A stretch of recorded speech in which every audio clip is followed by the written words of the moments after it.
Saya Podcast Indonesia, podcast Fakultas Psikologi Universitas Pancasila, kanal psikologi untuk bangsa. Selamat siang Mas Apin, selamat siang Mas Yuda. Selamat datang di program Si Podcast Indonesia, kanal psikologi untuk bangsa yang merupakan satu kanal untuk mengedukasi publik masyarakat kita tentang psikologi. Program kita namanya Meet the Psychologist, yaitu jumpa psikolog, walaupun tidak harus selalu seorang psikolog tentunya. Yang saat ini topiknya yang kita bahas yang sedang hangat ini, Mas Apin, Mas Yuda, yaitu ngobrolin tes wawasan kebangsaan perspektif psikologi. Jadi kita ngobrol-ngobrol santai aja, gitu ya. Jadi di tengah-tengah ketegangan nih di antara para peserta yang dari pegawai KPK kemudian sedang dialih statuskan atau dalam proses alih status ASN ini kok sedang rame-ramenya ini Mas Apin, sedang ya sampai presiden ya, mulai presiden ikut dan hari ini masih berlangsung. Kita di 19 Mei ini masih ada ketidakpuasan di antara kawan-kawan itu. Sebenarnya asbab nuzulnya ini gimana sih?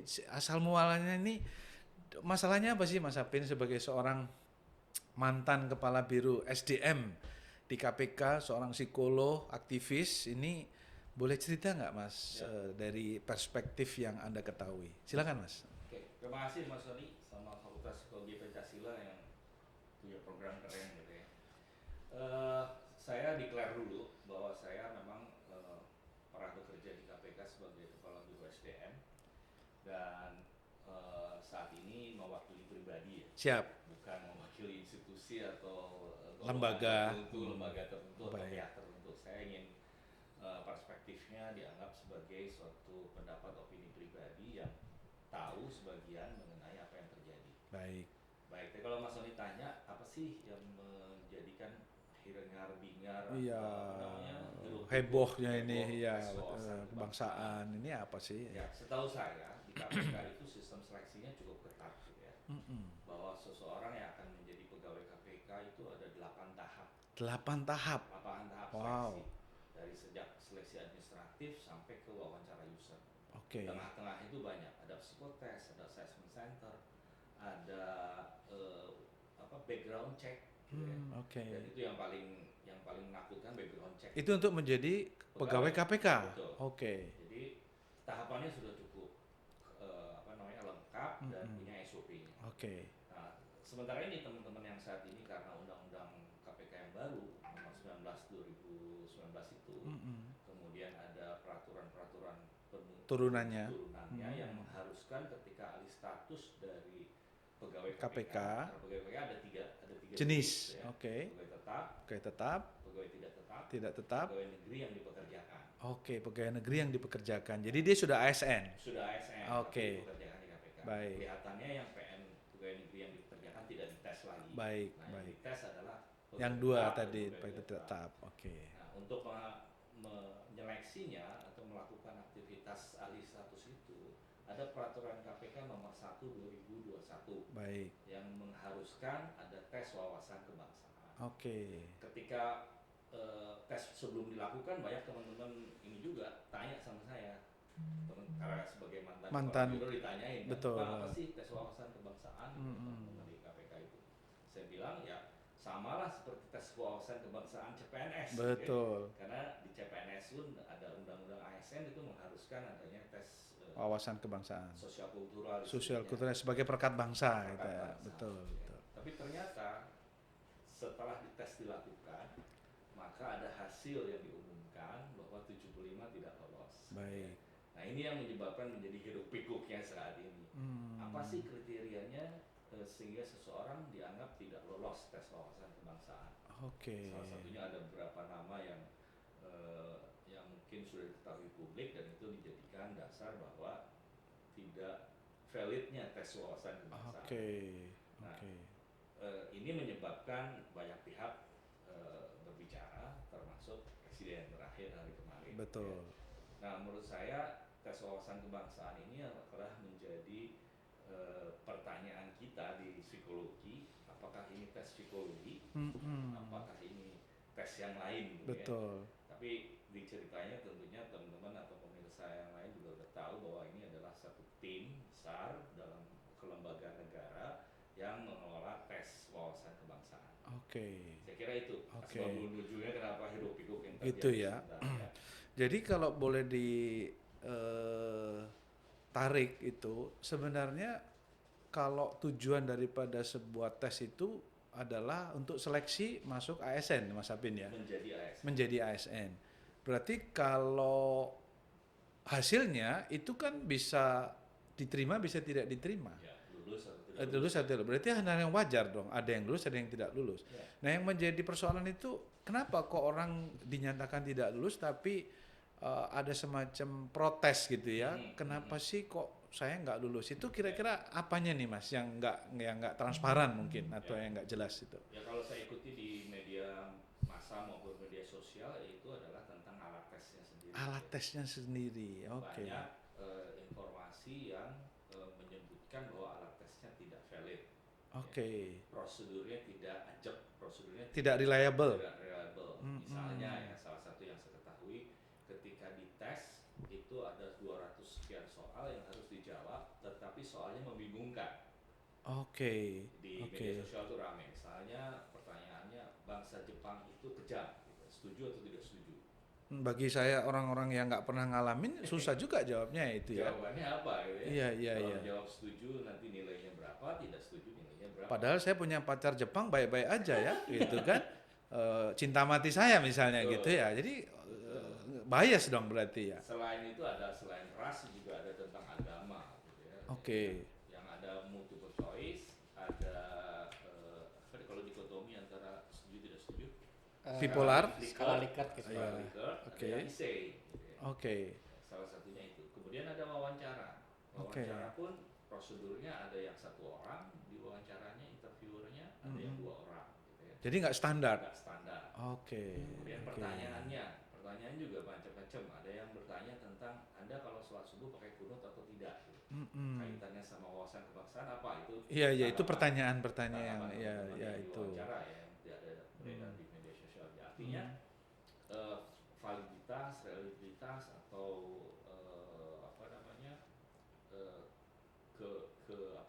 penerimaan alat tes itu yang menjadi persoalan. Bukan hasilnya ya. Saya tidak bicara hasilnya 75. Berarti ke substansi tes ini sama prosedurnya juga ya. Nah konon menurut BKN yang saya baca ini, Mas Apin, Badan Kepegawaian Negara yang ada di media publik ya, siaran pers masalah ini ya, itu dikatakan metodenya adalah assessment center. Ya.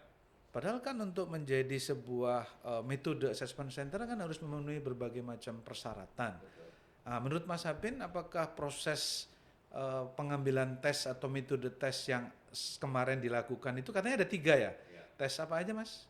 Inteligensi umum, kemudian kepribadian, sama tes wawasan kebangsaan. Nah, 3 itu bisa dikatakan sebagai assessment center apa enggak? Ya, saya agak ragu ya kalau mau menjawab ini karena saya tidak mengalami Iya. tidak tahu alat tesnya. Iya.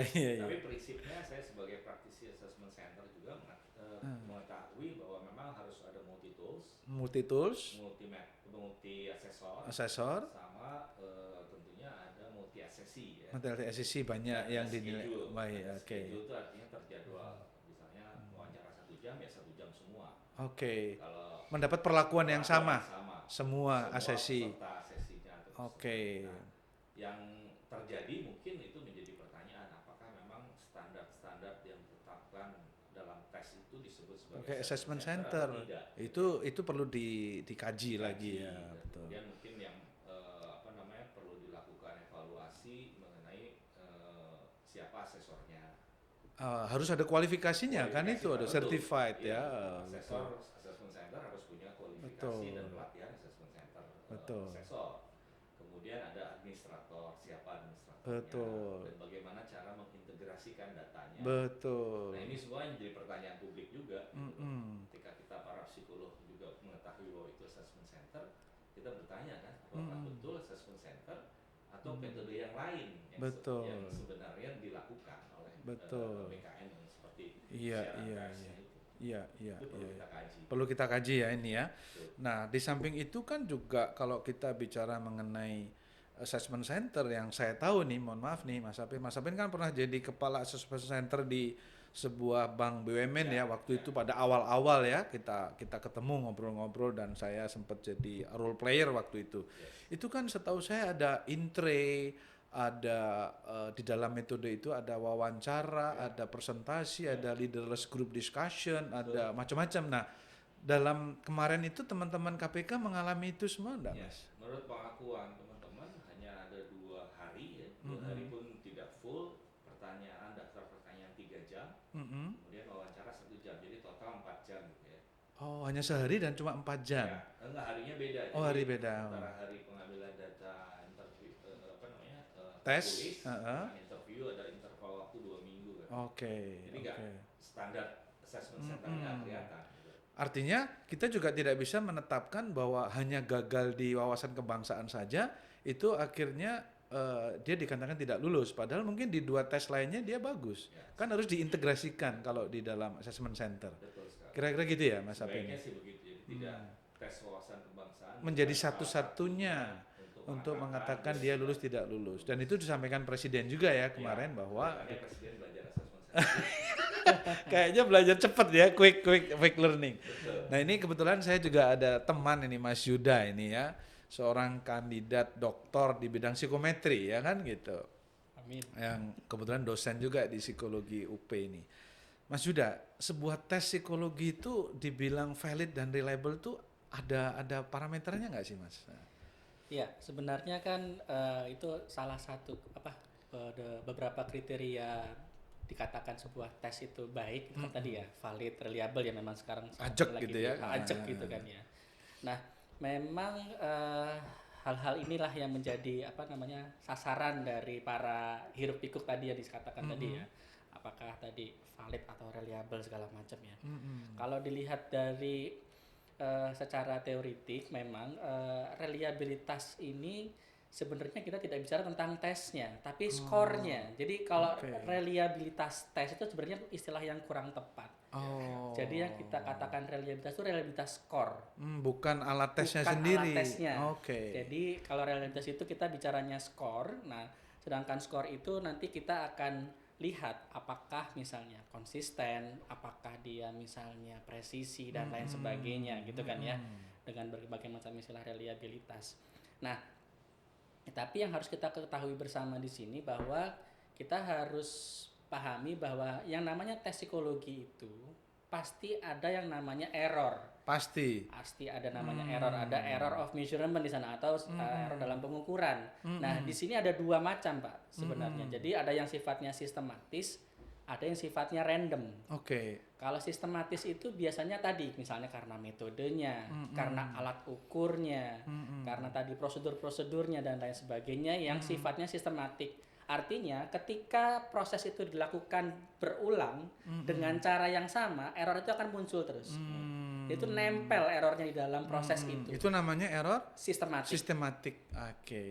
Ada satu lagi yang namanya random error. Random error ini yang ya, sifatnya acak. Misalnya karena ketika dites dia sakit, ketika dites tiba-tiba Nggak ada mood kebakaran, ada gempa bumi yang itu kalau di kondisi itu diulang belum tentu terjadi hal yang sama, tidak mood dan lain sebagainya. Atau misalnya terjadi penolakan dalam diri misalnya, kenapa saya dites lagi? Iya, gua kan udah jadi pegawai. Jadi gitu kan, saya udah pegawai ngapain saya dites lagi gitu kan? Saya sudah melalui serangkaian seleksi. Proses 8 tadi 8 tahap. tadi dikatakan Mas Apin, kenapa saya harus seleksi ulang dengan tes yang lebih minimalis lah istilahnya. Kalau kita melihat tadi diceritakan oleh Mas Apin cuma ada 3 ditambahkan tadi ada wawancara gitu kan ya. Nah, ini tentunya kita harus telusuri lebih lanjut apakah ini sesuai dengan tujuan karena di konsep validitas itu dikatakan valid harus disesuaikan dengan interpretasi hasil tesnya. Interpretasi tentunya dikaitkan dengan tujuan tes. Tujuan tesnya ini untuk apa? Jadi validitas juga sama. Kita tidak bicara alatnya, tetapi dari interpretasi yang dihasilkan oleh tes tersebut. Jadi ketika bicara validitas dengan konsep yang terkini, memang dua hal yang jadi bagian utama dari validitas. Yang pertama adalah konstruknya sendiri, apa yang hendak diukur di sana. Yang kedua adalah interpretasinya. Ketika interpretasi yang dihasilkan tidak sesuai dengan kenyataan sebenarnya, dengan kondisi orang yang sebenarnya, maka ini dinyatakan tidak valid. Bias, berarti bias. Bias atau tidak valid lah bahasanya gitu kan ya. Sehingga ketika bicara validitas sebenarnya tidak langsung to the point pada alatnya, tetapi interpretasi yang dihasilkan. Nah, ketika interpretasinya tidak sesuai, nah orang akan melihat prosesnya, prosedurnya dari awal. Tes ini dikonstruksinya seperti apa, mulai dari menetapkan tujuannya, kemudian memformulasikan dan lain sebagainya. Inilah yang membuat keseluruhan itu menjadi bisa menjadi tidak valid gitu ya. Karena di validitas yang sekarang kita itu sebenarnya bukan one shot. Jadi tidak bisa kita menguji validitas atau memvalidasi dalam satu waktu kita bisa langsung menyimpulkan tes ini valid. Jadi validitas itu longitudinal sebagai sebuah proses. Jadi kita bicaranya sebagai pengumpulan bukti-bukti validitas atau validity evidence. Nah, inilah yang mungkin tidak secara transparan dibuka sehingga publik bertanya-tanya nih, apakah benar ini sudah melalui serangkaian pengujian proses tersebut gitu ya, sehingga menjadi tanda tanya di dalam publik ini, Pak. Ya, artinya ini sebagai sebuah momentum bagi kita masyarakat psikologi, terutama para psikolog psikometri yang harus menetapkan bahwa ada protokol tentang penyusunan alat tes. Betul. Ya, dan juga bagaimana kita membantu lembaga pemerintah, kementerian dan lembaga untuk juga menyusun satu tes yang standar, ya kan, yang tadi memenuhi kriteria reliabilitas dan validitas.